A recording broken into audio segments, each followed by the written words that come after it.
보무사님, 그 네. 개인회생해서 한 2년 거의 3년 가까이 다 잘 갚는데 갑자기 채권자라고 나타나서 돈을 갚으라고 하면 어떻게 해야 되나요? 채권자 목록에서 빠진 채권자가 그렇게 물어봤다는 거죠? 네네. 그런 일 생기면 정말 난감하죠.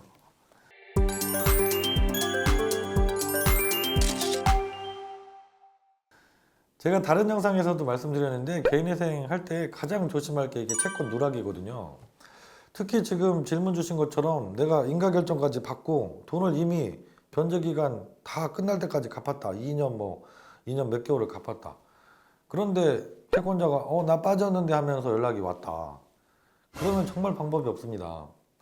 왜냐하면 이때 보통은 내가 갚은 기간이 좀 짧다 그러면 그 채권자를 포함해서 개인회생을 다시 신청하는 방법을 많이 써요. 개인회생은 인가결정이 나버리면 그 뒤에는 누락된 채권이 발견됐다고 해서 그거를 다시 넣어달라고 할 수가 없거든요. 그렇기 때문에 이제 금액이 큰 채권자가 빠졌다. 이걸 뭐 좀 빠르게 알았다고 하면 그동안 냈던 돈이 좀 아깝더라도 절차를 폐지 신청해서 없애고 그 채권자를 포함해서 다시 신청하면 되거든요. 근데 지금 질문 주신 것처럼 내가 이미 너무 많이 갚았어. 변제기간 3년 중에서 뭐 2년 이상 이렇게 많이 갚았는데 그때서야 큰 금액 채권자가 나는 빠졌는데 이렇게 나타나면 이게 다시 신청할 수도 없고 되게 난감하죠. 오히려 채권자들이 그런 걸 노리고 누락됐다는 걸 알면서 연락을 일부러 안 할 수도 있어요. 왜냐하면 방금 말씀드린 것처럼 예를 들어서 그분이 채권이 하나 빠진 상태로 3년을 돈을 잘 내고 면책까지 딱 받았어요. 그러면 어떤 상황이 되느냐? 이분 정말 난감해집니다. 재신청을 할 수도 없어요. 법원에 개인회생을 다시 신청하려면 한번 개인회생을 해서 면책을 받으신 분은 5년이 지나야만 다시 신청할 수 있거든요. 그럼 5년 동안 줄기차게 독촉을 받겠죠. 그럼 또 신용회복을 신청하면 되는 거 아니냐? 신용회복 제도도 채권자 동의 절차가 필요하잖아요. 이게 채권액 기준으로 50% 이상 동의를 받아야만 통과가 되거든요. 근데 나는 이미 개인회생으로 다른 채권자들은 다 정리가 됐어.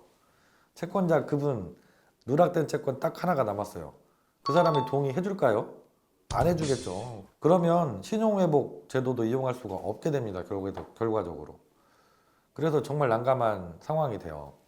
이런 상황을 그래서 막기 위해서 개인회생 하실 때 꼭 채권자 누락된 게 없는지 확인해야 된다고 제가 강조해서 항상 말씀드리죠. 그러면 이런 상황이 왜 생기느냐?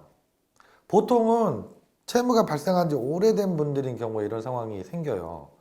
채권이라는 것이 우리 중고 물건이 팔리듯이 채권도 양도가 되면서 팔려다닐 수가 있습니다. 내가 삼성카드에서 처음 카드를 사용했던 신용카드 대금 채무라고 해도 이게 2, 3년 지나면 이 채권 추심 전문 업체로 한번 팔려가고 또 여기서도 뭐 2, 3년 갖고 있다가 추심이 안 되면 다른 업체로 또 팔려가기도 하고 양도가 이게 여러 번 이루어질 수도 있거든요. 그러면 마지막에 어느 채권자가 그 채권을 가지고 있는지 채무자 입장에서는 확인하기가 되게 어려울 수 있어요. 이럴 때 채권 누락이 발생할 여지가 생깁니다. 이 전문가한테 맡겨서 찾는 게 좋은 방법이 되겠죠. 맡겨주시면 전문가들은 어떤 방법으로 그럼 채권을 찾아내느냐? 대법원의 나의 사건 검색이라는 게 가장 효과적이에요.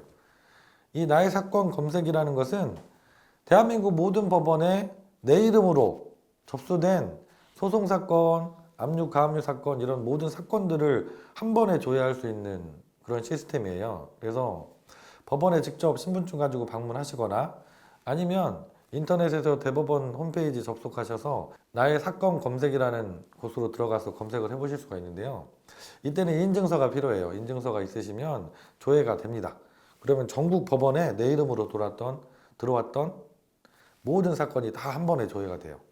이걸 세부적으로 하나하나 사건 조회를 세부 항목까지 조회를 해보시면 구체적으로 뜹니다. 채권자가 누구인지, 청구 금액이 얼마였는지 이런 것들이 다 확인이 되기 때문에 이 사건 조회에 뜨는 모든 채권자들을 다 찾아다니면서 알아보는 거죠. 채권을 지금 현재 갖고 있느냐 아니면 채권을 양도해서 다른 데로 넘겼느냐 이걸 일일이 확인을 다 해보면 거의 정확하게 채권을 누락 없이 찾아낼 수가 있습니다.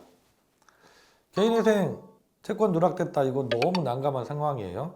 게다가 돈도 많이 이미 변제를 한 상황에서 이 빠진 채권자가 덜컥 추심을 하게 되면 정말 난감한 상황이 될 수 있습니다.